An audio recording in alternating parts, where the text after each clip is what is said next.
make sure that the stream catches up. Dropping 0 frames.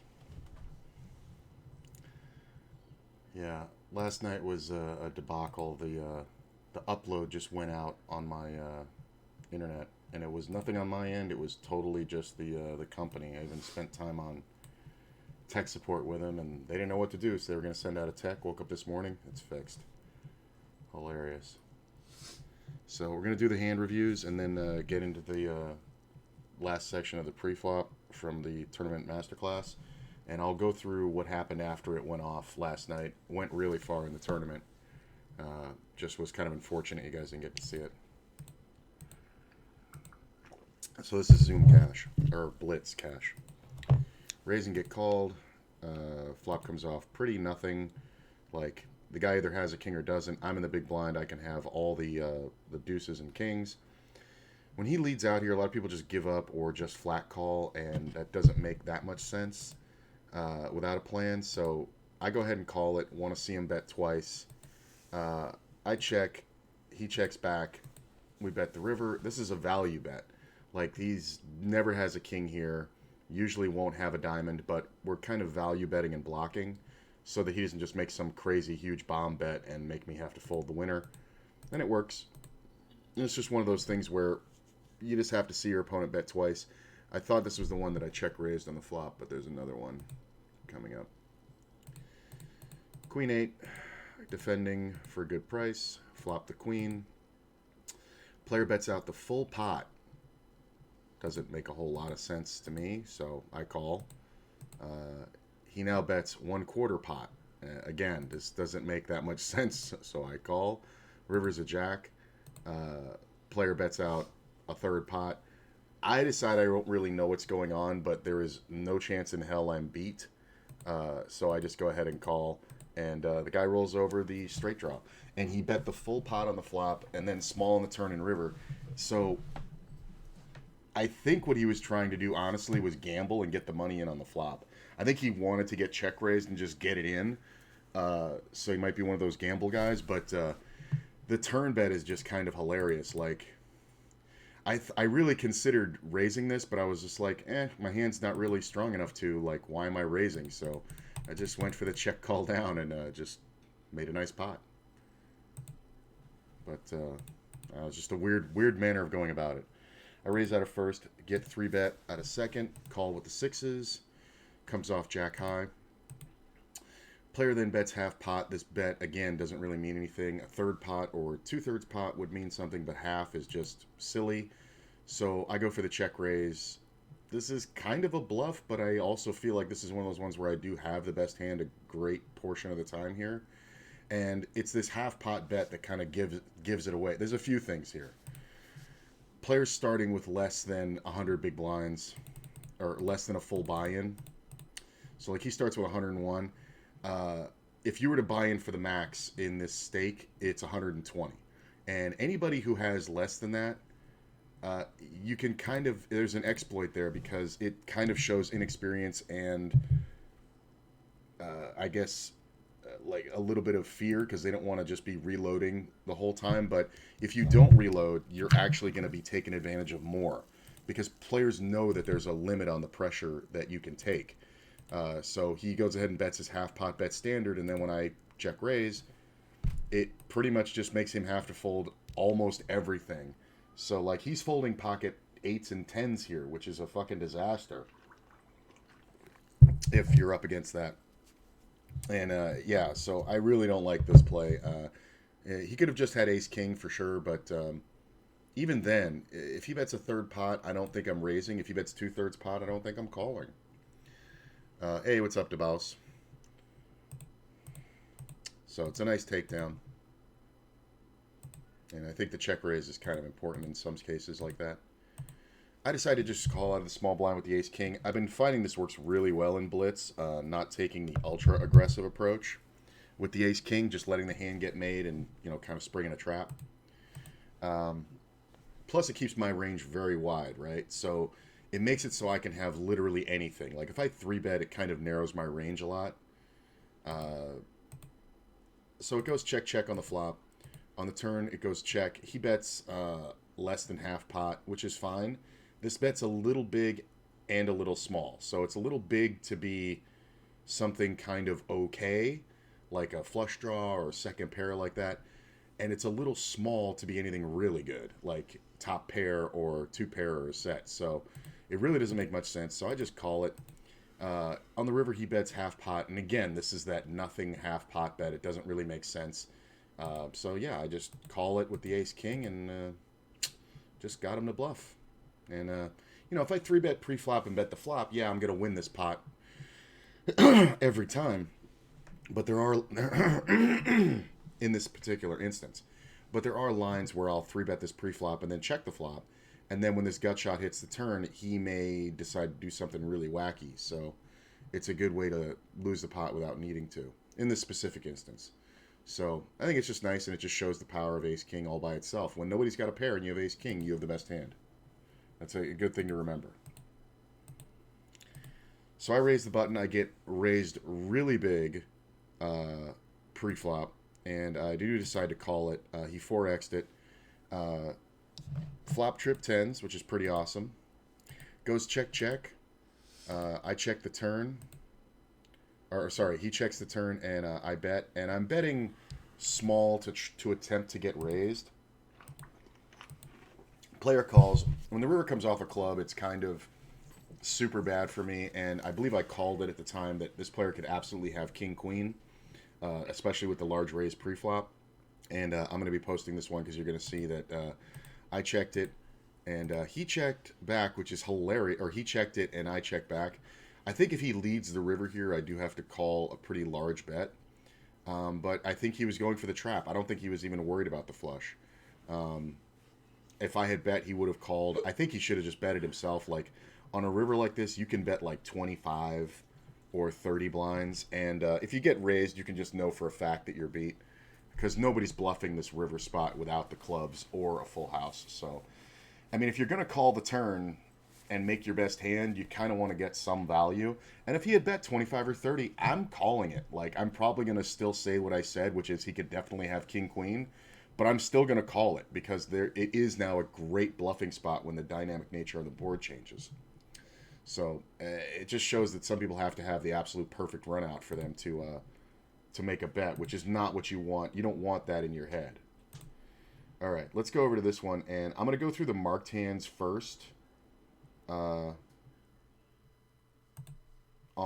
the tournament stuff. And then after it's over, I'm going to go over a few of the hands that happened off stream because it just wouldn't upload. So let's go ahead and go through these first. Ace Queen, make a raise. What happened here? Okay, so I raised. Right, there's only the small blind. Okay, only the small blind. Oh, I remember this hand. This is one I was really proud of. So there is no small blind. There's only the big blind. So I make a standard open. I get min 3-bet. I decide that this is absolutely a 4-bet spot because this min 3-bet just never means anything. It's bullshit. Player does call. Flop comes off with a queen on it. It's pretty much the best flop for me. Player bets 578, which is a micro bet. I decide to raise 3x his bet because once he calls this, he's committed to the pot. He does call. In game, I said the jack is not a great card for me because it is very possible he has jacks if he doesn't have kings or aces. But at this point, there's 53 in the pot. The decision's been made. So we might as well have gotten it in on the flop because there's no chance you can ever fold this turn. You're absolutely not doing that. He goes ahead and bets half pot. He kind of gives up the ghost here. If you wanted to make a superhero fold, you could with ace-queen right now. But also, I've made this pot, so he could just be taking a shot with a flush draw or whatever. So I just go ahead and put him in. And he calls, and he hit a 2-outer on me. This pot is to illustrate how... I mean, I had alarm bells screaming in my head that he could absolutely have jacks, and I said it out loud. But I've already created this situation where I cannot fold because of the betting structure. You know, if he's ever bluffing here, it's a disaster, and jacks is the only hand I'm worried about. You know, he could have aces or kings, I guess, but I think he just gets that in on the flop. So it's literally a one combination hand because he's not three betting the jacks and then calling a four bet with sixes and threes.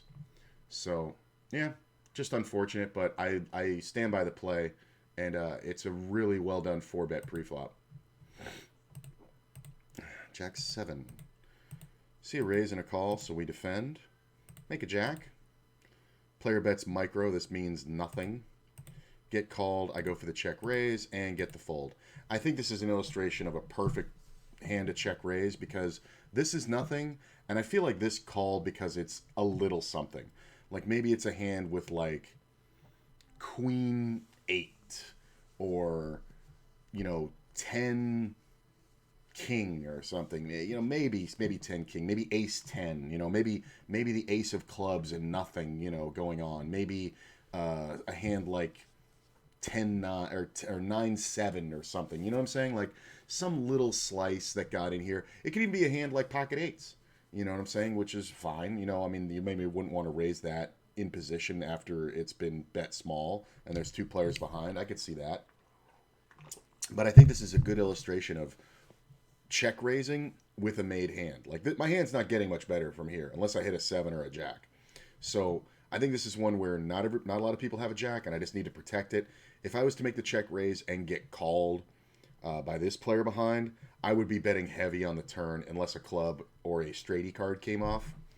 But if this player had called it, I'm just betting the turn no matter what hits because I represent all draws and all jacks.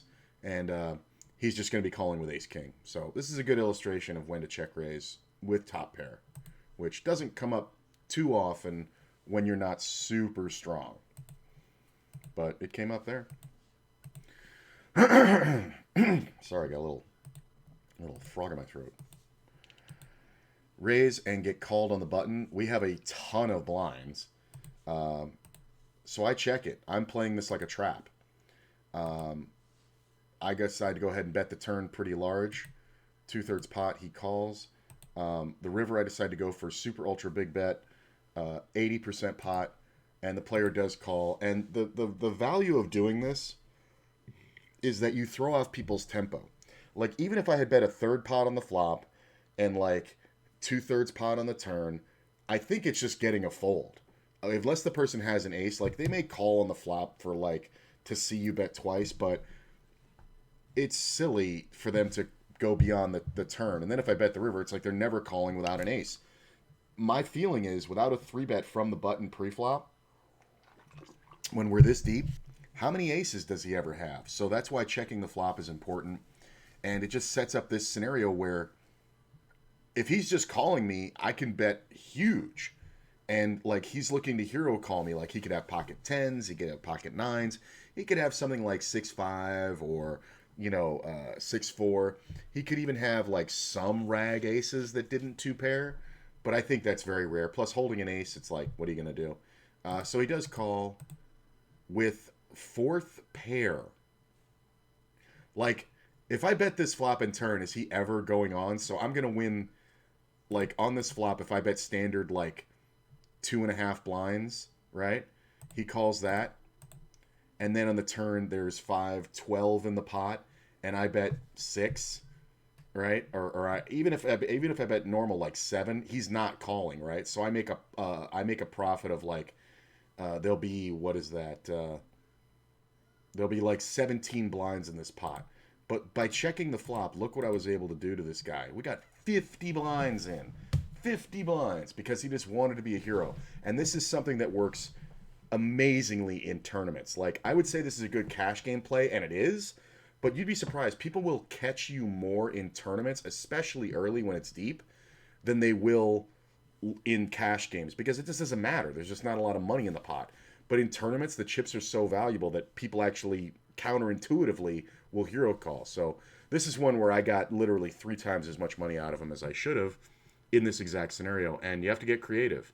When you have the monster, you have to get creative. And ace-king is a monster on this flop. See a limp out of first. Call on the button, so of course I flop it. Make a jack. Not bad. Goes check, check, check, check. Turn it. I pick up a gut shot. I decide to go ahead and bet 2/3, get called. And then the river's a queen. I decide to check it just because there's no real reason to bet, because a queen now beats me, and I don't think anybody's going to call me if I bet if they don't have a jack beat. But it does allow the player to bluff. And this is that shitty bluff size of half pot. So I go ahead and call. Ta-da, king 5. See, like if I bet, he's not going to call, right? He's got a gut shot, he's got a flush draw, he's got it all, so I can bet the turn all day. If I was him, I would have raised. You know what I'm saying? I mean, but he even limped out of first. He could have anything. So if he raises the turn, I fold. But there's no reason to bet the river. Betting the river, all it does is make him fold worse hands and call me with better ones. But when I check, it allows him to bluff, and then I can pick it off. It's a pretty standard move, but I think that's the best illustration I've seen of it in a long time from the blinds. So this player just jams straight away, and I wanted to run the numbers on this. We're super deep in this tournament. So I wanted to check it out and see 15 big blinds effective from the big blind facing an all-in. Should I be calling? I just kind of wanted to look it up. I think it's close. It's 14 blinds effective, so we're going to call it 15 or 12, somewhere in there. So I just kind of wanted to look this one up. This is kind of for me. I think it is very close, though. So basically, I'm in the big blind with 15 blinds. And what is that? He's the low jack? No, he's the cutoff. Versus an all-in from the opponent's position of the cutoff. Ace-8 suited. It's a call 100% of the time. All right, cool. Just for my own knowledge. What is it at 12? Yeah, it's getting to be a call. What about 20? Yeah, it's a call. How about 25? Is it a call? Versus an all-in. Oh, why is it not there? 25 big blinds. Versus an all-in from the opponent's position. It doesn't have the cutoff there. That's weird. That's bugged. It is from the small blind. Versus an all-in from the small blind. How about 30?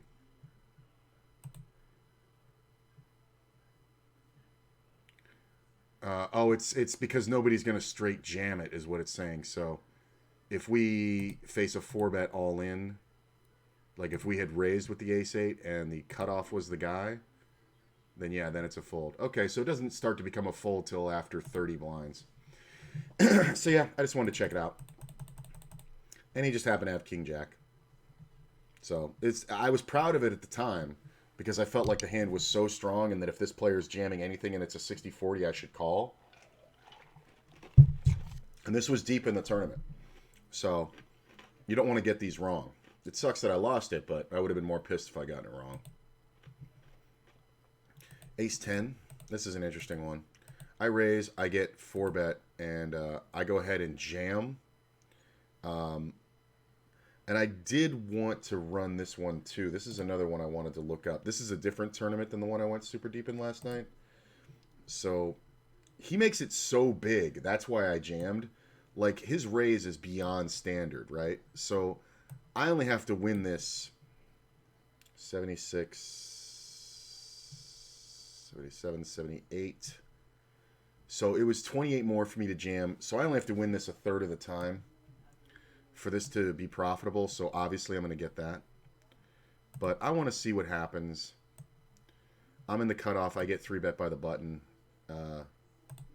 with ace-10, 40 big blinds. The blinds were going up, so I should count this as 30. Yeah, let's count it as 30 first. My position is the cutoff. Blinds. We'll start it at 40. Actions versus a 3-bet from the opponent's position. The button. Ace-10 off. What do you do? Okay, so it's a call from ace-10 off, but the bet is super big, and like I said, the blinds were going to go up. What is it for 30 big blinds? Am I jamming at 30? No, it's a call. All right. So I got this one wrong. 25. And it's still a call. The hand's still strong. But this is assuming normal raises. 20? Yeah, then it's an all-in. So I got it wrong. And it's just so weird because I made it 2.5 and the guy 4x'd.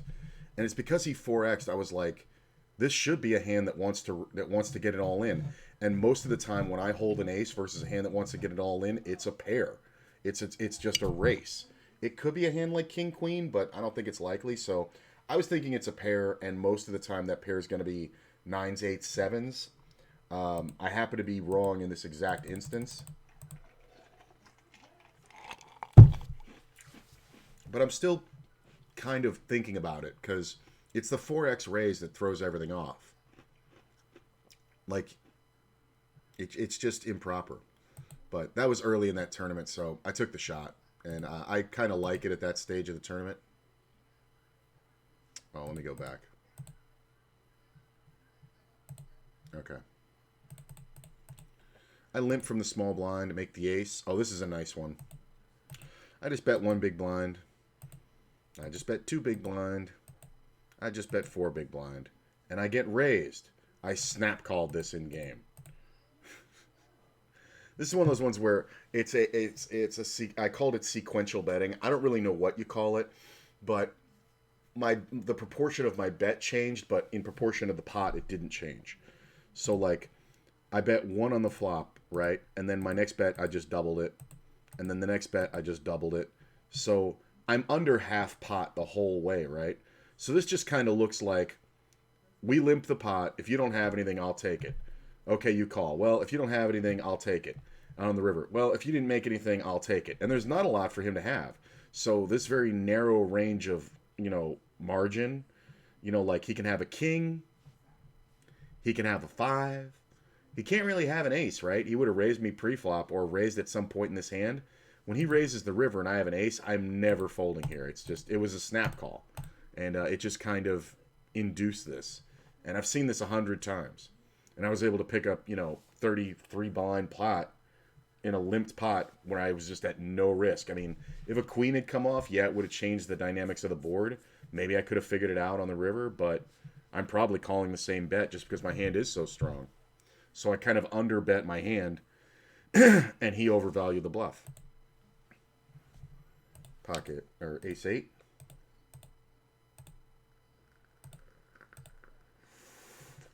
Player bet's super small. For a c-bet, I go ahead and float it. And this is, somebody was talking about floating. This is what I'm talking about when I don't really have anything, but I could definitely have the best hand, right? Like I have the ace. It's not very likely he has a king, so he can have a lot of hands, though, that beat me. Ace, jack, ace, queen, things like that. When the turn goes check, check, he's just lost all interest, and then all we got to do is bet. And you just bet like you're betting for value, right? If you had a king here and you didn't get any more money in the pot, or you had queen, jack, or even ace 10, right? Like, what would you bet? You just go ahead and bet the 2/3 and he folds. Perfect prime example of a standard float check, check, bet river. Small blind, again, I decided just to call this one from the small blind because I thought that it was under-repping my hand, which I really like doing with the really strong aces. And we're super deep, right? So if I 3-bet and we get a lot of money in, I'm probably not good. But in this scenario, we can get the whole stack in with one pair, and I can be good. Comes off with 3 clubs. Goes check, check, check around. I decide to make the 3rd pot bet on the turn. And I'm doing this with the intention of betting the all rivers. Get 1 fold, get a call on the button. This player's just basically looking to see me have a little weakness.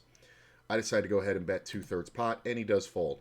And yeah, it's a scary board, man. There's a pair of 7s out there that can make a full house. There's, 4 to a straight flush out there, right? So there's, unless somebody has exactly the ace or 9 of clubs, I don't think you get called here much at all. And how does the ace of clubs ever here, right? Like, how is the ace of clubs ever here if there's no bet on the flop? Like, the ace of clubs would have bet the flop, right? Because it's a good equity spot to bet. Pocket 9s would have bet the flop for sure. Any kind of, full house would have raised the turn. So this is one where I'm betting this river. I just don't want to get beat by the jack of clubs or something. You know what I'm saying? My hand is still strong.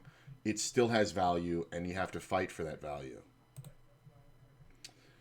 Ace-6 suited.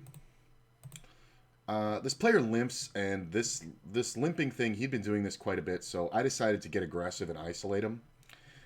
So I went ahead and raised it. This table was pretty tight, and I was one of the bigger stacks, so I went ahead and raised, or I was on a bigger stack. Relative to the table, we're all about the same. I flopped the club draw. I decided to go ahead and bet 1/3 pot, pretty standard. Turn I make the ace, which is just like, I've nutted it, right? Like, this guy limped. Unless he has exactly a set, I've crushed him. So I decided to check it back for value, because this is like if I had hit it on the flop, I would have probably checked it back and then bet turn and river. Same thing, right? Like, now I've just nutted the hand. This might as well be a club, right? The river comes off the 4 of hearts. He decides to go ahead and bet half pot. There is no reason for me to raise. I have gotten value out of a shitty hand at this point, and he rolls over pocket 3s. He's never calling another bet, but by checking that ace in the turn, it makes him think that maybe I'm afraid of it, and then the hearts hit the river. Like, he's just going to be bluffing all day, but you can see he bets that half pot shitty bet. This is not a bluffing bet that should work, and this is just that bad bluff size. This is why I do this for value when I have just monsters. Like, if I had the nut flush here, I would just bet half pot because it looks like a shitty bluff. And even players who recognize that and call, recognizing that it's a shitty bluff sizing, will still make the shitty bluff size because they just don't have the heart to bet bigger. When you bluff, you have to make a polarizing statement. You're saying, I got it. So you got to bet at least 2/3 pot, usually somewhere close to 3/4 on the river. So the more you can get that in your head, and you don't have to overbet because that can look fishy too. But the bet is somewhere between 2/3 and 3/4 usually. Sometimes it's full pot or 2x pot, but very rarely, and super rarely in tournaments. That happens in cash games quite a bit. Pocket 7s. I decided to go ahead and call it. We're 3 ways to the flop. Checks around. I should have the best hand, right? So I just bet a 1/4 pot. This is one of those ones where I decide to bet small because it can look like I have a 10. I don't think I'm getting a fold from a draw, so when the draws miss, I can bet the river. So I get called. King on the river. I decide to make the big bet here, and this is one where I feel like I definitely was up against a hand that beat me. I don't feel like this is a draw. I think unless the person has exactly ace-jack or king-queen, they are going to fold. They never have a 10. But I just don't want ace-king to win here. I don't want to make it easy for ace-king. So I'm trying to look like I have a 10. That's why I made this bet the way I did. It's about, it's a little over 2/3 pot. It's about 70%. And it works. And I just don't want ace-king to beat me, because there's no reason why I should let ace-king have this pot. So, and that's very possible what this player had. So, yeah. He thought about it for a long time, too. I remember in-game I was like, I don't know if he's going to fold this one. I mean, I think he's staring at ace-king, and he's just trying to convince himself to fold because he knows he should. And then he folded. And it's like, okay, disciplined. I think this is a weird one. So I'm going to get 2.5 with aces. Get called. Raise. Yeah, I decided just to call it because this is such a huge raise that it's either absolute garbage, and he's targeting this player over here, right? This might have been the bounty tournament. I'm not sure. No, that wasn't yesterday. I didn't play the bounty tournament yesterday. So he's targeting this player because this player should just be jamming all in. So when he makes the big bet here that's more than this player's stack, usually we all fold and this player calls. When I just call, though, it kind of changes the dynamic. And now we're heads up. Queen on the flop. He bets, what is that, like a 1/4 pot? I decide to raise right here. And I'm doing this because if he has a queen, he's never folding. If he doesn't, he's never calling, right? He needs to have kings or a queen in his hand. He's in the blinds. It's very likely he has king-queen or ace-queen. It's very likely that, because you would absolutely 3-bet that. The truth of the matter is, though, he should have 3-bet it more normally. He should have gone about 10 blinds, then he could get away. So now I've just raised it, and if he calls from here, he'll only have, what is that, 14 blinds left. So it's very easy to get the money in. He does go ahead and decide to jam into me. I roll the aces, and my man has ace queen. You got to just understand the ranges that are 3-betting, and that's why I raised the flop, because I did raise it, right? So I did open, but I just called him. So basically, I think in his mind, I'm going to have king, queen, a fair portion, which is true. But I'm not going to try to get all the money in on this flop with king, queen. It's just not going to happen. And we ended up playing 120 big blind pot, and this one took me really far. It's just hilarious that it's the funny thing is it took a long time for him to just throw all the rest of the chips in, and it's because he knew that he shouldn't be good, but he just couldn't get away from it. So raising right on the flop did it, because there is that little thing in the back of people's minds that makes them go, "That's bullshit." And the fact that I didn't just raise him all in, it made him make the decision, means that if he raises all in and I am bluffing, I can actually fold and not have to show the hand. That's another little factor that comes into play. So this is a fun one. So this player raises. He's got 10 blinds. This player's got 22 blinds. I decide, and I said it out loud, this is the best way to get a guy to make a mistake with a hand like ace queen or ace jack.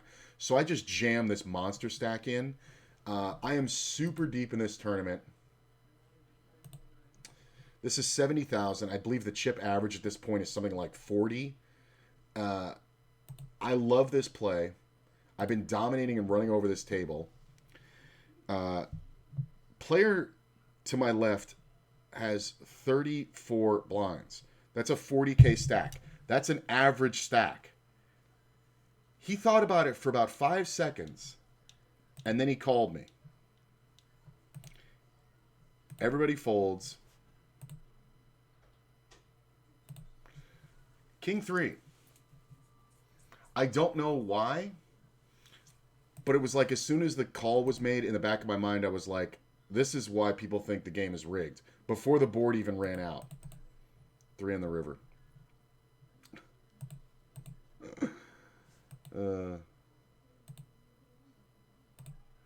So, funny one. And I got cut way down. I did go much further in the tournament. I actually busted that player later. Ace King.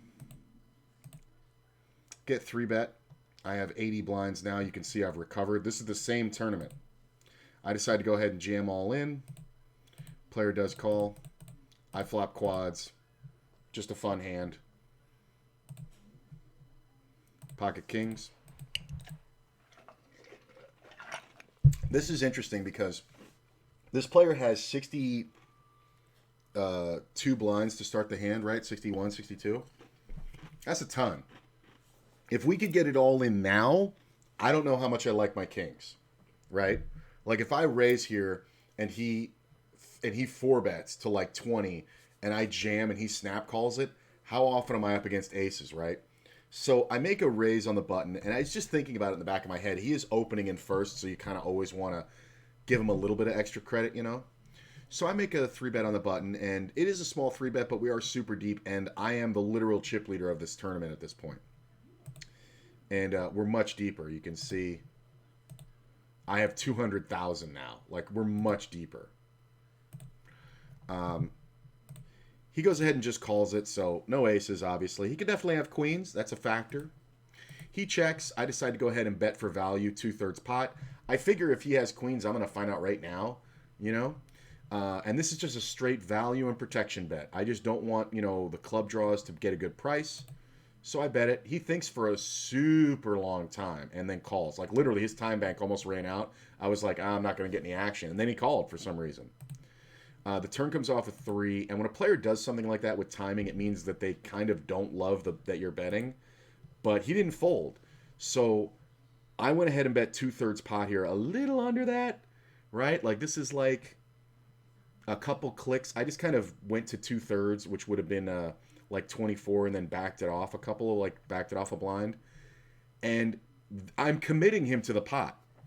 After I make this bet, he should know I'm never folding. Right? I'm basically working his money into the pot. right? And by playing off his stack and not my own stack and not the pot, I kind of I think this just confused him because I'm betting based on what he has because I have him covered and the pot doesn't matter. I want all that money in the pot now. So this bet is very well done, and it sparked this move. He goes all in, and he barely has a raise, right? Like he's basically I bet more than half his stack. He goes all in, and of course I snap call, and my man shows Ace Jack, literally just drawing to the ace. In his defense, people said this was a gift, but in his defense, this bet on the turn is going to confuse a lot of people. He was floating me on the flop, and my flop bet is not. I think a lot of players, when they have kings here and they've 3-bet, they're going to bet too big. Like they're going to bet 80% pot, like 13 or 14 blinds, or they're going to bet 1/3 pot. I like this bet because all things being equal, I should have the best hand here a lot, unless he has exactly queens or aces, right? Like what nines get here? Nah. So unless he has the random quads, right? So I can just bet for value. And then now he's got 44 left, and I was just looking at his stack, and I'm like, all right, let's bet more than half of what he has. And he just freaked out. And that took me to, I was already the chip leader, and that got me up to 350,000. Like, it literally increased my stack by 60%. It was fucking insane. And it just shows that you just don't want to freak out, because he's expecting people to freak out with kings there. You can just totally bet for value. Queen Jack, still doing very well in the tournament. Blinds have gone up, but I think I'm still okay. Like, oh yeah, I've got 600,000. I think I'm okay. I was still the chip leader at this point. I go ahead and defend the big blind. Flop comes off pretty much nothing. This player bets 1/3 pot. I decide I'm going to go ahead and float it. Player calls, or I float it. We check turn, and this is another example of a good time to bet the river. And this is just a regular value bet, right? Like if I had clubs, this is what I would do. Bink, nice little takedown. I think when the king came off in the turn, I felt good about betting the river. But once the club hits, it's just over. So I defend in the blind. Flop comes off with a king. This hand, I am proudest of from last night. This is the hand I'm proudest of, and it's going to shock you. So the player bets a 3rd pot. Doesn't really mean much. I go ahead and call. And you got to remember, I'm still stacked up over here with $500,000. I'm in like 2nd or 3rd place at this point. Like there's only 2 tables left. This player now bets 40% pot. I feel like he has so nothing, and he's going to jam the river 100% of the time, that I decide to go, or he's going to bet the river 100% of the time, that I just call it again. There's only one hand that I really have to be worried about. The player bets the river 3 shitty bets in a row. This is a snap call. I call this a success because he's betting the river here even if he missed. He just so happened to have a jack. But if you look, I'm 85% to win. Knowing this kind of stuff versus the deck, because he never has king queen. He never has king 10. He never has, because of his position. He never has ace king because of his betting. Like, just calling here, I was so proud that I had made these calls. And on the river, I was expecting him to bet shitty again. He was baking shitty bets. He wasn't betting to block to draw. He was trying to bluff. But he made 3 shitty bets, and 2 of them were the bad bluff sizing, and the 3rd one was a bad value bet. Because he could have jammed this river, and I'm calling all day. So I really liked the way I played it. I did get cut down, but I still had 30 blinds. And that's where the stream went out. So I'm going to show you. 9:44 is where the stream pretty much cut out. It was pretty much over after that. I'm going to show you. I was only on for like another 15 minutes. Let's see here.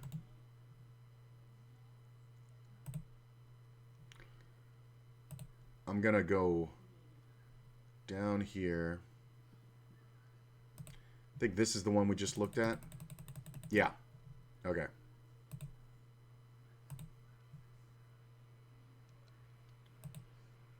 Uh-oh. What's going on, Poker Tracker? Hello? Poker Tracker not responding. Hello?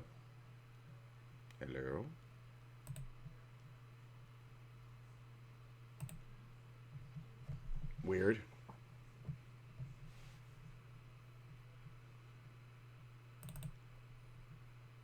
Can I reload Poker Tracker?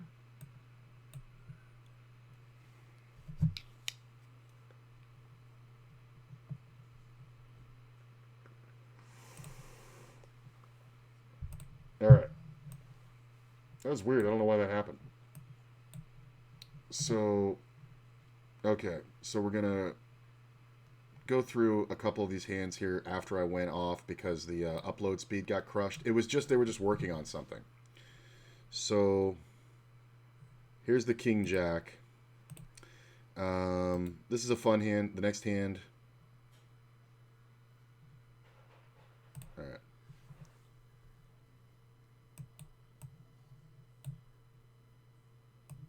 Let's see here.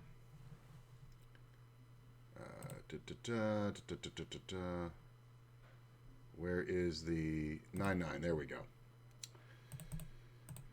Let's see here. Player raises out a second. I decide to go ahead and call it. I've still got my 30 big blinds. Comes off with pocket sevens. Or with sevens on the flop. Doesn't really mean much. I decide to just call it. I'm basically... This is one where my hand's super far ahead. And this is how you win tournaments, by not freaking out and just raising a shitload here. Plus, I wasn't 100% sure that the guy didn't have an overpair. It goes check, check, and I decide to check the river. He checks back. I thought he might bluff, but I think this is just a great example of... I should see him bet the turn, and I believe if he bets the turn, I do jam. I think this is just an interesting hand that you have to realize what's going on. Oh, this is going the wrong way. Okay. Okay. Ace-4. Okay, I folded that one. Oh, we're going through the hands. It's not very many hands. I raise. I get 3-bet in the small blind. This player goes all in. I do fold. Funny that that happened. Let's see here. Where's some of my good ones? Okay, here we go. Ace-deuce. I decide to rip it. Oh, I took a loss somewhere. Was it the 5-7? No. I'm looking to try to, like, King 5? No. No. I must have taken another loss somewhere. Queen 10 offsuit? No. I mean, we're down to only a couple tables. Oh, here it is. Player raises, jams from the small. Obviously, I'm calling this at 20 blinds. Nice run out. Guy had Queen 7. That cost me 2/3 of my stack. From there, it's pretty much over. I'm just looking for a spot to really get it in. Oh, this is the previous hand. Look at this. Raise, get called. Player jams. I have to fold. He 3-bet pre-flop. I could have just jammed that one, but he was super deep, and I don't know if he wanted to race for it all. I feel like he wanted to play for it all, so I didn't want to race the ace-king. Get the pocket sevens. Get it in. Goes pretty good for me. I get stacked back up to 20 blinds. I think we were down to like 11 or 12 players. Let's see here. Pocket nines. Yeah, I just jammed it. And 10 of us left. We are 5-handed. I get the ace-7. I decide to rip it. And unfortunately, I run into pocket 8s. And I got knocked out 10th place. So, final table bubble. I do know I played it well. There was a lot of really great hands. Really fun ones. All that being said, I absolutely, I'm proud of the way I played it, but it was kind of a bummer you guys didn't get to see it. Oh, there's a couple hands here from another tournament.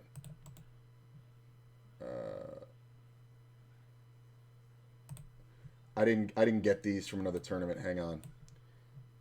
King Queen. We're gonna go through that last section in a second. I just wanted to go through this hand. King Queen I raise, gets called. Player I check, player bets. He shouldn't have a lot of aces. It should be more draws than anything, so I do decide to float this one. Turn goes check, check. River goes a club. I decide to go ahead and bet 2/3 pot. And yeah, just goes right down. Like, he just should never have an ace. He had so many chips that he could just make silly moves. So we could have had the same exact hand, honestly. I like this one. Player raises, I defend in the big blind. Comes off floppy nothing. This player bets. This one calls. I decide to float, even though this player's still in there. The small blind goes check, check, check. River comes off at 10. Check. Definitely looks like my spot to bet, right? I can have a lot of two pairs. I can have a lot of straights. I can have everything, right? This player on the button really can't have anything. Unless he has an overpair, he really can't call, and I don't think he stops betting the turn with an overpair. So that's another example of just how you can take it down. That was a float with two other players in the flop. That's a really nice one. All right. Good times. Let's get into this. This is the pre-flop section. We've gone through all this. Only two little sections left, then we get to post-flop. Really fun stuff. All right, let me turn on the sound here, and we'll try to finish up these last two sections.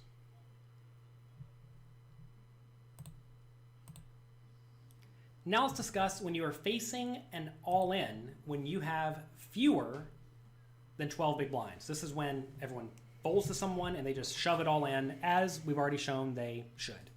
So in this situation, you again have a math problem. You want to ask which hands have the proper equity to call against your opponent's all-in range, while also accounting for the fact that the players you have to act will also wake up with a strong hand some portion of the time. So the push-fold app actually has calling ranges built in, but those are usually best for when your opponent goes all in optimally, as the app suggests, which will rarely be the case, or may very frequently be the case. So let's actually show you how to use this feature and then how to adjust it to what most people do. So let's take a look at this scenario. This is if we have 10 big blinds in the small blind. These are the hands we should go all in with. But if you scroll down, we actually have here which hands we should call from the small blind for a 10 big blind all in. Okay? So in this scenario, if under the gun goes all in for 10 big blinds, we can call off with this range profitably. Since most players jam a little bit too tight, I think you should call off a little bit tighter than this. So let's just bring up Equilab, not because we're going to use it, because I want to show you some ranges. Let's take a look at what you're supposed to call off with. So 6s and better, ace-9 suited and better, king-queen suited, ace-jack offsuit. So you're supposed to call off with this range in this scenario when under the gun goes all in for 10 big blinds. So under the gun goes all in for 10 big blinds. We're in the small blind. What do? We are supposed to call off with this, assuming we don't care about having an edge. This assumes we have no edge at all. So you want to be... I think I'm going as tight as like pocket nines versus certain players. I think that's kind of my dividing line. I don't like pocket eights and lower for the call. Ace-jack off is kind of iffy. Ace-10 suited, I think, is for sure. Ace-9 suited, meh. The king-queen suited for sure. King-queen off can be a call sometimes, so I think I'm just dropping the 8, 7, and 6 here a lot. It also depends on the stage of the tournament, right? Like if it's, if we're not in the cash yet, I'm probably just going to call with 6s. But if we're deep and we're getting close to the final table, then I'm probably going to fold. Like if the average stack is 40 blinds and me and this guy have 10, I'm probably calling with this range. Maybe I'm dropping 7s and 6s. That's my correction. A little bit tighter than this right off the bat because you want to have an edge, right? So remove probably the bottom portion of the range easily every time. Next, if the opponent's shoving a little bit too tightly, we can kind of again remove sort of the bottom of the range. So we notice we just kind of remove the bottom of the range one time and then we're going to remove it again. And this will leave us with usually roughly what you should call off against most people in most scenarios. So if under the gun goes all in for 10 big blinds, and we're in the small blind, we should probably call off with something like this. Let's take a look at this now. Say the button goes all in. Well, now we're supposed to call off with 29.4% of hands, so pretty wide. So this is going to be 2s or better. I'm looking right here. 2s or better, ace-2 suited and better, ace-4 offsuit and better, king, forgot where I was looking, king-6 suited and better, king-9 offsuit and better, queen-10 offsuit and better, jack-9 suited and better, queen-9 suited and better, and that's it. So this is what we're supposed to call with here in this scenario. You can see right here, he's talking about the high or the cutoff.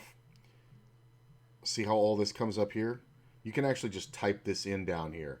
You know, king 9 plus comma, queen 10, you know, plus, deuce deuce plus comma. You can actually type all that in and it'll put it on the graph. If the button goes all in and we are in the small blind. Seems pretty reasonable, but again, this assumes we want to break even, so we want to be a little bit tighter than this, so remove the bottom portion of the range here. Something like this. And now, if we think our opponent's shoving a little bit too tighter, we should probably remove the bottom again to be something like this. So this is roughly what we're going to want to call within this scenario, and I think this is definitely fine and reasonable. And this is roughly what I would do. So if it folds around to the button goes all in for 10 big blinds. If I'm in the small blind, I'm calling it off with this. Now, when you're in the big blind, you can just straight run equalab, put in their range, figure out the equity you want to have, and it'll spit it out. But following the shove fold charts for the calling ranges down here will be fine as long as you understand you're supposed to kind of cut off the bottom portion of the range to account for the fact that you want to have an edge, and to also account for the fact that your opponent's probably shoving tighter than you may think. Now, of course, if your opponent's shoving wider, you should call off a little bit wider, right? I would generally recommend you don't call off a whole lot wider than these charts recommend, especially from the earlier positions, because you still have to worry about the players you get to act waking up with a hand. But from the later positions, you actually can get a little bit wide, especially, again, if there are no payout implications whatsoever. So let's say low jack goes all in for 10 big blinds. Which hand should we call from the cutoff? I'm going to show you how to use the app to figure this out. So we need the low jack going all in. We're in the cutoff. So first things first, put us in the cutoff. We need to have 9 big blinds. So in this scenario, we can scroll down, see the low jack. In this scenario, we should call off with this range for 10 big blinds. Is that what we came up with? 10 big blinds on the low jack. Which hand should we call? And let me just show you what I would roughly call with. So we are in the low jack here. So we're supposed to call, when I say supposed to, you know, if there's no payout implications, etc. We're supposed to call off with this. Okay? This is the quote-unquote optimal range. And now we're going to want to make it a little bit tighter. Usually just a tiny bit on all sides, to where we're probably going to call off with something like this. I think this is going to be pretty reasonable. You may say king-queen offsuit against a 10 big blind all in. Yeah, I think it's probably fine. You could fold it, right? I don't think it's all that bad to be a little bit tighter when it comes to calling off against an all in. And I will generally say, again, usually when you're in this stage of the tournament where you're playing 12 big blinds deep or shorter, you should call off tighter because there will probably be payout implications. Yes. We're going to be discussing those later, very soon, right after this. But you're going to want to call off a little bit tighter, again, because of the payout jumps. All right, so this is what we should roughly do. What about if we are in the big blind? Let me show you how to use the app again. Go up here, put yourself in the big blind. We're in the big blind. We have 10 big blinds. Notice here, we cannot shove if everyone folds to us because we're in the big blind. So it's a walk. But we can still call an all in, which we have listed here. So low jack goes all in. As you see, against from the cutoff, we're only supposed to call off, in my mind, with roughly 9% of hands. From the big blind, though, against the low jack, we should be calling king 9 suited and better. I'm sorry, I forgot the question. Yeah, low jack goes all in. Okay. Low jack goes all in. We should be calling king 9 suited better, ace 7 offsuit. Losing my programs, everyone. We'll figure this out eventually. All right, ace 7 offsuit. Any pair, ace 2 suited, king 9 suited, king 10 offsuit, queen 10 suited, luckily you don't have to do this at the table. So we should be calling with this range if we're trying to call optimally. So you want to be a little bit tighter. Maybe you lop off these. Maybe you lop off these. To be something like this. And this seems very, very reasonable to me. Yeah, this is fine. Fine and good. So that is usually what I'm going to call off in this scenario. By the way, you will usually find that when you're facing 10-ish big blinds all ends or so, the smallest pairs don't actually do all that great. And that's because you're usually going to be flipping or dominated by a bigger pair. Whereas, sometimes you'll see like suited aces should actually call off, roughly the same amounts. Like ace 2 suited is basically as good as pocket twos. That's a little bit confusing to some people, but it turns out they all just have roughly the same amount of equity. But neither of those hands are particularly amazing. So as you see, this really is just the math problems, right? You need to look at this. You need to lop off the bottom of the range, and that's going to make you be perfectly fine. So what if there's an all-in and a call before you? Well, we still have a math problem, but now we need to proceed very cautiously. You can essentially run this through Equilab, because once it goes all-in call before you, no one yet to act is going to call with weak hands, right? They're only going to call with really good hands. And usually when there's two all-ins before you, you're also not in early position, so usually you're going to be on the button cutoff or small blind or big blind anyway. So you can pretty much just straight run this to Equilab and try to build in an edge. So let's do that. Let's say, well, let's just go over here with 10 big blind stacks. Let's say we are under the gun +2 for the first player. And let's say they're going to jam all in with this range. You may say, how in the world am I supposed to do all this at the table? You're supposed to study this ahead of time. We're going to have quizzes after this to make sure you know how to do this, because if you don't know how to do this, you're going to be making mistakes. And See, here's the thing. When you do this enough, and that's why you want to play with things like these tools, like this push-fold app that he has. This isn't the tournament. So mostly we've been using the GTO preflop charts for tournaments. This is the push-fold chart. So this is another free tool down here that you can get. You can get this one on your phone too, through the Poker Coaching mobile app, which is a little bit different than the just straight sign-in. So you can see, like, it's all here. So this is the kind of stuff you can do. Like, I like to play some mobile games on my phone, like I play Envoy and a couple other ones like that. But my first go-to is stuff like this. So if I'm just bored somewhere and I just have like 10 minutes and I just want to kill a little time, I'll bring up, I know it sounds obsessive, but I will absolutely bring up, the Poker Coaching app and play with these tools. Like, just say, okay, just put something in. I'm in the button. I've got this many blinds. I've got whatever. Okay, here's my jamming range. And then you can sit there, and I remember doing this for so long now, where I'm like, okay, but what am I calling with if somebody jams ahead of me? And then I can scroll down. And again, like he said, these are the break-even calling ranges. So you're not going to call off exactly with this because you want to have an edge. So when it's like under the gun jams, it's like, okay, then it's going to be pocket sixes, ace 8 suited, ace 5 suited. Maybe I can drop ace 9. Maybe I can go ace 10 off. And you're just kind of trying to guess in your head and then checking your work. And if you do this hundreds and thousands of times, over so many examples, eventually when you get to the table, you're going to be like, oh, I'm in the big blind with this many blinds, blah, blah, blah, whatever. Yeah, this is what I should call with. And I write these down, and afterwards I go back and look and see if I was right or wrong. And at this point, I'm at about 90% success rate with the call-offs. The mistakes that I make are usually folding. So, like, I should have called. And that's not based on the results. Like, you saw the ace 8 suited from earlier today, where I called off the 14 big blinds. I knew it was a call. I was 100% right. I lost the hand, but I was still proud that I got it right, because that's all you can do is make the right decisions. You can't control. I heard some poker player years ago who he was a AA baseball player before he played poker full time, and he got hurt, busted a hamstring. It was a whole thing. But he told me, after you get all the money in, right, pre-flop, if you've determined the right thing, he said it was like pitching. He's like, you can only control what you do. You can control your stance, you can control your form, you can control your approach, you can control your release. Once you let go of the ball, it's out of your hands. That's somebody else's job. You know what I'm saying? If he hits it, cool. If he doesn't, cool. But you can't control that. All you can do is make your best effort. So he said, once you get it all in, the board run out doesn't matter. You can look at the guy, turn over his cards, and go, yes, that was in the range of hands I'm supposed to call, and I made the right decision. Cool. And then when the board runs out and you lose, you just kind of laugh. You just kind of go, ha, that's funny. I can be right and lose at the same time. And I do find myself now on stream laughing when I take a beat.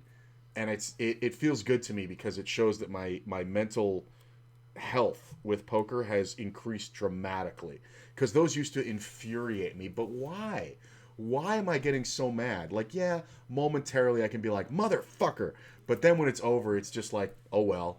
You know what I'm saying? Daniel Negreanu, there was a Omaha tournament just 3 or 4 days ago where him and Phil Hellmuth and another guy are on the final table. It's WSOP Omaha, and they get it in on the flop, and Hellmuth has top two pair, Negreanu has the open-ended straight draw and a flush draw, right? And they get all the money in on the flop, and it's very standard in Omaha, and they're both standing there, and the turn comes off, and Negreanu makes the straight, right? And Hellmuth just kind of shakes his head and goes, oh, well. And then the river comes off, and Hellmuth makes a full house. Now, Hellmuth got it in with the best hand, and the board just ran out. When that full house came off, Negreanu, you can look this up on YouTube right now. It says Negreanu throws chair or whatever. He just went, motherfucker! And he threw this is Daniel Negreanu. The guy's been playing professional, high-level poker as a millionaire for over 30 years. And he, at a final table of a WSOP, whipped his chair and it went flying. And he was like, son of a bitch! And he just like, whatever. And then he just kind of shook his head and went, all right. And he picks up the chair, slams it down, sits back down, and goes, how much is it? And he just counts it out. So, like, nobody's immune to the emotions, right? But I think it's your recovery time. Like, I used to carry around those bad beats with me for days. And the thing is, it either, one, keeps you from playing because you feel hopeless, which obviously affects your ROI because you're not getting enough hands in. Or two, it affects your mental state to such a point where you get depressed. And you either don't want to play or you play poorly. You're like, well, if it's all out of my hands anyway, fuck it. I'll just start jamming all in with shitty hands. You know what I'm saying? You can just go on total tilt. And it can last for days. So having the proper mental attitude is the thing. Just think of that pitcher. Once you let go of the ball, it's out of your hands, man. You can't control anything. I don't want you to make mistakes. 17.2% of hands for that player. And now let's presume the... All right, let's say the low jack calls. So now we need to move this next player over to the low jack seat. They're calling under the gun +2. Okay? They're calling under the gun +2 with sixes or better, ace-10 suited and better, king-queen suited, ace-jack offsuit. So they're calling with this. Let's make them a slightly bit tighter because they should be. So maybe they call off something like this in reality. Okay? Let's get out the calculator to figure out our pot odds. We're facing a 10 big blind all in, a call, and our 10 big blinds, that's going to be 30 plus a small blind big blind ante. We'll make that 32.5 big blinds. So we have to put in 10 divided by 32.5 equals. So we need 31%, plus we want to build in a little bit of an edge. So let's make that 32.5%. Okay? Calculate hand range. It's going to take a second because we're against multiple opponents. But you're going to see it's going to be very, very tight. Again, you can kind of ignore the players remaining because at this point, they're only going to call like aces, kings, and queens, and that happens very infrequently anyway. If you are... I'm starting to get there. Losing in tourneys is a lot easier, though. It's funny because I know what you're saying. Because cash games, it hurts so immediately because the reward was immediate, so the loss is immediate, right? So it can hurt worse. It can hurt your heart worse. But, bro, when you start consistently being 4, 5, 6, 7 hours into tournaments, and then you take that beat, that is when your mental toughness really has to show up and keep you from wanting to jump off a fucking bridge. Because think about it. You've played now 500 hands in this one tournament. You've been there for 7 hours, right? You're the monster favorite, and you take a 3-outer beat. You know, and that's just ace-queen preflop jams on you, and you call it off with ace-king, right? and the guy hits a queen. That's all it is. That's a 3-outer. That's a 70-30. And losing a 70-30 at that stage, there are times when I have folded the ace-king because I'm like, I don't need to play for this many chips. Fuck that. Like, I've raised and a player 3-bets, and I'm like, I know his range is wide, but he has so many chips that calling's not a great idea because it's going to cost me too much or whatever. I've just folded the hands because the risk wasn't worth the reward at that stage of the tournament, whereas normally ace-king, you're very happy getting it in up to, like, a lot of times up to 50 big blinds pre-flop. But on a final table, if it's you have 80 blinds and the other guy has 70 blinds, maybe you don't want to play fucking crazy, right? Like, maybe you want to wait till you're down to heads up before you make that move. But yeah, it'll definitely hurt you worse in tournaments emotionally later when you're running deep consistently and just realizing it's those little things that when I say you have to get lucky to win tournaments, you have to not take beats. I'm not saying you have to crack at somebody's aces. I'm saying you have to not take beats. Your 70-30s have to hold up. And when they don't, man, woo, it crushes your soul. Are in a spot where you're against 2 all-ins from under the gun +1, and you're under the gun +2, you should probably be calling off with, like, Jackson better than ace-king, so be really tight in that spot. As you can see, even in this scenario, you can only call off with 10s or better in ace-king, and you're usually going to find that that is the case. Against a reasonable shove range and a reasonable call range, you need to be really, really, really, really tight. My standard in this scenario starts at jacks. Just because when you remove 10s from it, you're looking at an advantage of somewhere around, you're looking for a advantage versus 2 ranges instead of 32.5. You're looking at about 36, 37%. For me, getting better than 3-1 on my money, I kind of want to be having better than 3-1 odds all the time. So I like to blow it out of the water and have an extra 5% on my opponents. So I've folded the 10s here many times.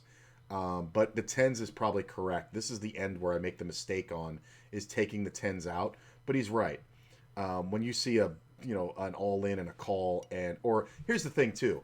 Let's say there's a player who has 20 big blinds, or there's a player who has 50 big blinds, and he, puts he just jams from the button, right?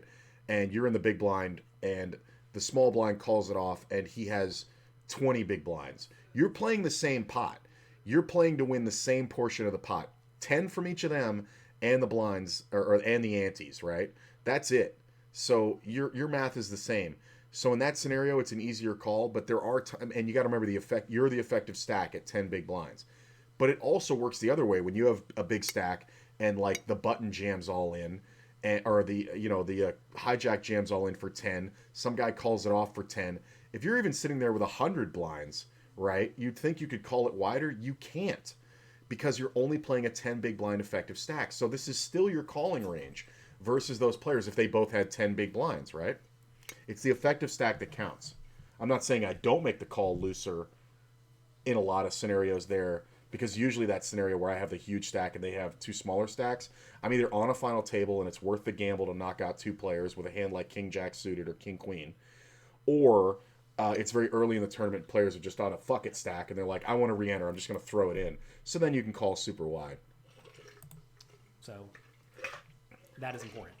And you're going to find that, both players' ranges should be pretty snug in all scenarios. Let's assume the initial raiser is shoving wider because they're just in a later position. Let's just take a look what happens if you widen the range a decent amount. Obviously, that's going to make the caller's range wider as well. Again, this is just hypothetical. So let's say the initial raiser jams this. Let's say the caller loosens up a little bit to something like this. Now we can go through and see what we should call with. This is very common, this scenario. We need the same odds. We'll let it run again. If you're all at 10 big blinds. Tighter, but like not immensely tighter.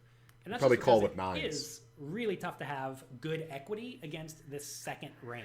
And you're going to find the first all-in player may actually be kind of loose, but the second all-in player is going to be way tighter.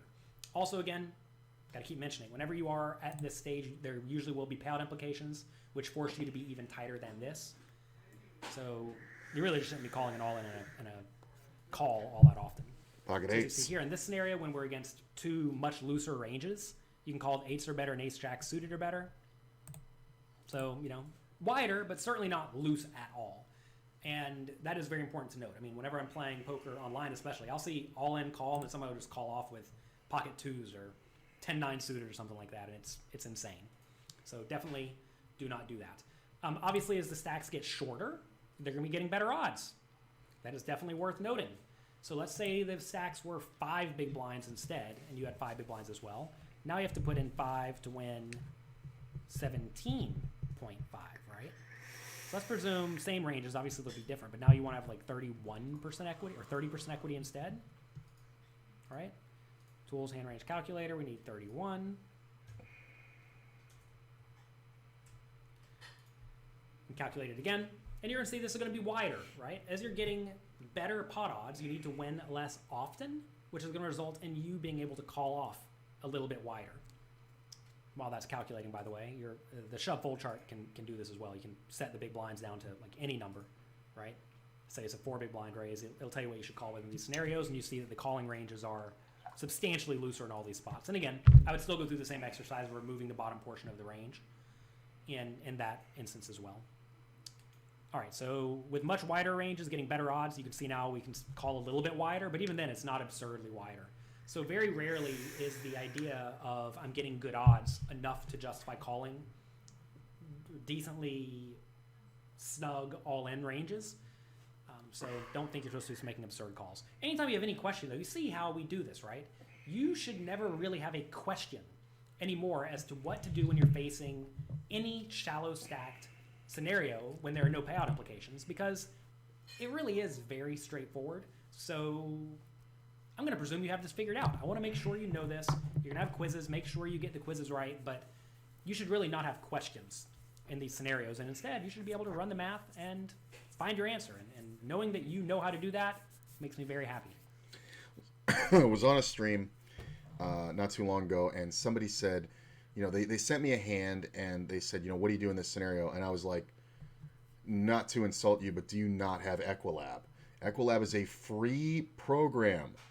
You can get this tool for free. You can get this push-fold chart for free.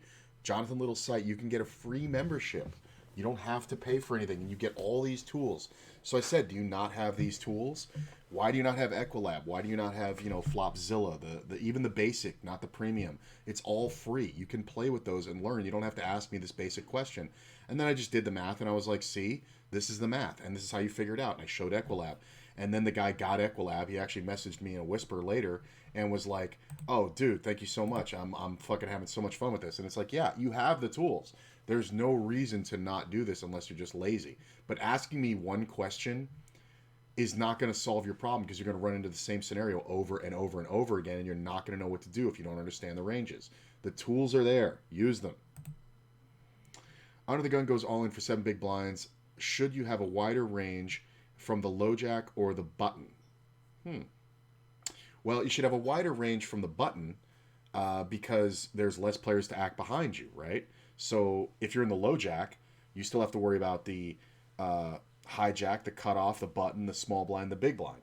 But if you're on the button, you don't have to worry about the small blind and the big blind. So you should have a wider range, calling more often on the button. Yeah, less players to act behind you. Common sense, right? Low jack goes all in for 12. The action folds 2 in the cutoff with ace-10 off. What should you do? I believe this is a call, but let's go to it. So this is a push-fold chart. We're going to set it to, where are we? We're on the cutoff with ace-10, 12 big blinds.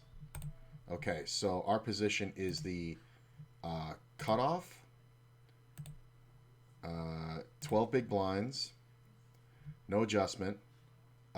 This is, I'm going to assume, 9-handed table. That's pretty much what he standardizes for. Anti-type is big blind. We'll go with that.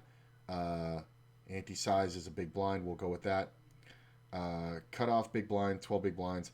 If someone jams, what was the question? From the, or folds 2 in the cutoff, which, or low jack goes all in. Okay, so low jack went all in. So versus the low jack, we should be calling with, there it is, ace-10 offsuit plus, 5-5 plus, ace-9 suited plus, and king-jack suited plus. So we should be calling here. This is to break even, so in-game you might want to go a little bit tighter. But the ace-10 off is a call. Yes. Under the gun +1 goes all in for 10 big blinds. Action folds to you in the big blind with king jack suited. What should you do? This is a tough one. It's kind of on the edge. I think it's a fold, but we're going to check it again. So 10 big blinds in the... I'm in the big blind. It might be a call. Let's see here. We're in the big blind. We have... I guess I could just use this, right? 10 big blinds, 9 seats, any type of big blind. Under the gun +1 goes all in. You should be calling with king 10 suited plus. Okay, cool. So this is a call. Yep. Under the gun +1 goes all in for 10 big blinds. Folds to you in the big blind with deuce deuce. That's I think a fold. But so it's 10 big blinds, 9-handed seat. You're in the big blind. What is it? Under the gun +1. Yeah, we need 4-4. So deuce deuce is too loose. Fold. Yep. Not enough equity to call. Mark is complete. We'll try to get through the last section of the pre-flop, wrap up pre-flop, and move on to post-flop next section tomorrow. All right. Now let's discuss when you're facing a pre-flop raise or when you're facing a pre-flop limp when you have fewer than 12 big blinds. So understand, when everyone has a shallow stack, most players are going to go all in or fold the vast majority of the time. So if someone makes a play that is out of the ordinary, that should be very suspicious to you. And if someone does something out of the ordinary, it's usually going to mean their range is way stronger than normal. So let's say someone makes a minimum raise, and normally they go all in or fold. Let's say you've seen them go all in or fold 5 times, and now all of a sudden with the same shallow stack, they min raise. Understand, they probably just have the nuts. If they have the nuts, you want to be folding basically everything. There may be some scenarios, though, where when you're facing a raiser, a min raise actually makes sense. And this is usually going to be the case when your opponents have more chips than you. Let's say everyone has 30 big blinds, but you have 10. In this scenario, the 30 big blind stacks should be min raising a lot of hands. So now their min raise is normal. So, against a normal range, if you have 10 big blinds and they have, let's say, 30, if they raise to 2 and you decide to go all in, they have to put in 8 big blinds more to win a pot that's going to be 22.5. At this point, they need to have something like 35% equity to justify calling, and you can be very sure that most hands in that player's range have about 35% equity or more, which means you have no fold equity. Okay? If you have no fold equity, it's basically as if you were taking your hand and comparing it to your opponent's entire range. So it goes back to running the same situation in Equilab like we've done it many times so far. We're not going to do it again because you should know how to do that by now. You compare your, see your pot odds, figure out how much equity you need, build in a little bit of an edge, and then see which hands have that amount of equity against the pre-flop raiser's range. As your position is worse, you want to be a little bit tighter because you have to worry about the players yet to act waking up with a strong hand that will overcall your all in. So that is what you want to do from all positions besides exactly the big blind. And the reason you can play differently from the big blind is because you are closing the action and you're getting great pot odds. So from all other positions, when someone raises, you should really just be all in or folding. You can't really have a flat calling range because you're not getting implied odds, and you'd rather just get it all in immediately with a little bit of dead money in the pot the vast majority of the time. So from the big blind, as you see, here are the strategies when someone min raises with a 25 big blind stack, but we only have 10 big blinds. So this is not the scenario where someone min raises off a 10 big blind stack, because your opponents that they have 10 big blinds should not have a min raising range to begin with, right? But this is what you should do if someone raises with a slightly deeper stack, as they should. And you see here, you are calling calling gets to raise from all positions with a very, very wide range. Going all in with usually the pairs and the suited aces and the offsuit aces, plus a few more hands whenever they're raising from the later positions. And this generally does still just make logical sense, right? You're usually jamming with the hands that just have good equity, and now from the big blind you're calling due to your amazing pot odds and the fact that you're going to realize your equity very well after the flop due to just being able to get it all in with any pair or draw. This allows you to play a very, very wide calling strategy from the big blind. Something a lot of people do very wrong is they think they have to be all in or all out. You know, they have to fold whenever they have a shallow stack facing a raise, but that is absolutely not true from the big blind. So do not think that is the case. You are allowed to call and see a flop and play post flop, even when you have a 10 big blind stack. These are 10 big blind charts, by the way. If you were even shallower, you'd actually get to defend a little bit wider because you can just happily get it all in with even slightly weaker hands. All right, what about when there are limpers? Again, if people limp with any shallow stack, unless that is their default normal strategy, you should probably be pretty cautious. Against the tricky limpers, pretty much go all in with only your very strong hands and fold everything else. There is a little bit of merit to the idea that maybe you can limp with some stuff like suited connectors on the button, but even then, realize if someone limps and their range is very strong, you really just don't want to be playing a whole lot of hands, right? Now, against weak limpers, who probably have wide ranges, you should go all in pretty much as the Push Fold app recommends, as long as you have more than about 6 big blinds. Because with more than 6 big blinds, you're still going to have a decent amount of fold equity. And if you know the limper's range is very, very weak, they're going to fold the vast majority of it. So now it's almost as if you're just jamming into the players yet to act. So you actually get to shove pretty wide if your read on your opponent is correct that they are a weak limper. As you get shallower stacked, though, to something like 6 big blinds or fewer, now you have to presume the limper is going to call off against your shove because they have to put in 5 big blinds to win a 13-ish big blind pot. So you're back to that same scenario where they need to realize 35-ish% equity, and probably any hand, even in a weak limping range, will realize 35% equity against most hands. So you start to lose your fold equity. When you have no fold equity, or you can presume you have no fold equity, it really is just that straight math problem where you run the situation in equal ab. I definitely do want to reiterate, though, that if your opponents have short stacks and they're still limping and min raising, and that's out of the ordinary, do not pay them off. Don't get tricky. Don't think that they're trying to bluff you in an odd way because, while they may, most likely they just have a really, really good hand. So usually when this situation occurs, it's going to be against the slightly deeper stacks, but it's tough because whenever you're against these deeper stacks and they are still playing reasonable ranges, you really have no fold equity, and for that reason, you're going to need a pretty reasonable hand to get it all in. All right, let's take the quiz and wrap up pre-flop. 12 big blinds against a min raise from under the gun +1. You should have a calling range from. Should you have a calling range from under the gun +2? No, I don't believe so. I think your only calling range. You know what? I'm gonna look it up. I'm gonna look it up because I think there is some merit to having a calling range if you have something like aces. So we're gonna go to the pre-flop tournament charts, and we are under the gun +2. Right? We have 12 big blinds. Our position is under the gun +1, right? Versus a raise from under the gun. Yeah, we have a calling range with all these hands from our opponent's position of under the gun. Yeah, aces, ace, king suited, all the hands that we're going to call and get it in with if somebody else jams behind, real monsters. So yeah, I guess we can. Min raise from under the gun +1. Oh, and you're under the gun +2. Let's change it a little bit. So our position is going to be the low jack versus a raise from under the gun +1. Just want to make sure, yeah, there are some calls in there. Okay, cool. Yes. Wrong. Should play a all-in push-fold strategy with so many players you have to act. So this kind of fights the GTO pre-flop chart, but I want to say it's not incorrect. I mean, aces exactly, yes, but it's not incorrect. So let's go to this 12 big blinds. Our position is under the gun +2.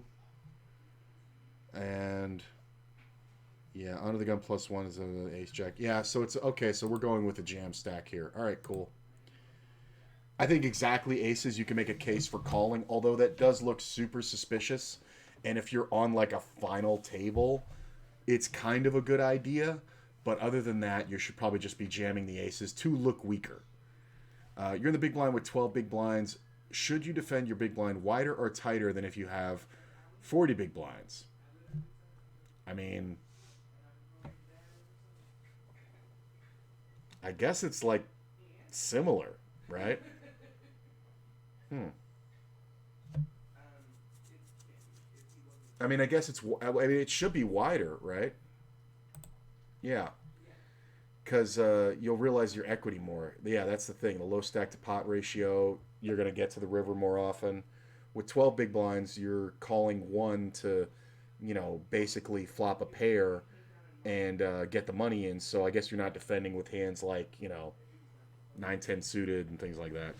So, all right, makes more sense. I had to think about it for a second there. Mark is complete. Makes sense. Kind of overthought it. All right. Look at this. The pre-flop section. We're going to mark the whole thing as complete. And it should take us back to the main window. And this is intro to the flop. And we're going to go back to the course just to show that we went through everything and what we've gone through here. Is my camera a little fuzzy? No, I think it's just the, whatchamacallit. Hey, go back to the course. What's going on here? Courses. What's going on, Jonathan Little? What's up with your site, man? All right, there we go. So after all these sections, it looks like we're 18% complete with the whole masterclass course. So not quite 20%. So it's a lot. Like we've done the introduction and fundamentals, all these sections, pre-flop strategy, gone through all this. 60 big blinds, 35, 22, less than 12. So all pretty good stuff. It's all uploaded on YouTube. I'm going to upload this last section, and then tomorrow we move on to the introduction to the flop section. So this is where it gets really fun. I prefer to play most of my tournament poker post-flop. I'm not a real big pre-flop guy. I don't 3-bet as much as everybody else. I do in later positions and when I have good squeezes, but I'm not the guy who's pressing that every edge from early position early on. It's just a style thing. Some players will always 3-bet or fold. They don't have a calling range. I think that's a huge mistake. And you'll see that throughout the next course. So I'm going to go ahead and wrap it up. I don't know if today is a play day yet. I'm going to have to see. I got a bunch of stuff I got to do. Tomorrow's Thanksgiving. I'm going to have the wake up with me, but I do have a couple of houses that we're going to go to. My in-laws' house, my father-in-law, and friends of the family we're going to be seeing. So I don't know if I'm playing today. I probably am. Got a few things to do. Got to finish up my nails. Don't have any color on yet. Just did the shaping last night. So yeah. So have a great day, guys. I'm starting to get there. Losing. Oh, okay, I read that earlier. All right. So I'll see you later, guys. If not tonight, I might play some cash later, even if I don't play tournaments. And then I'll stream for that. Why not? But if I don't see you before tomorrow, have a great day, and I'll see you tomorrow at noon. Later, y'all.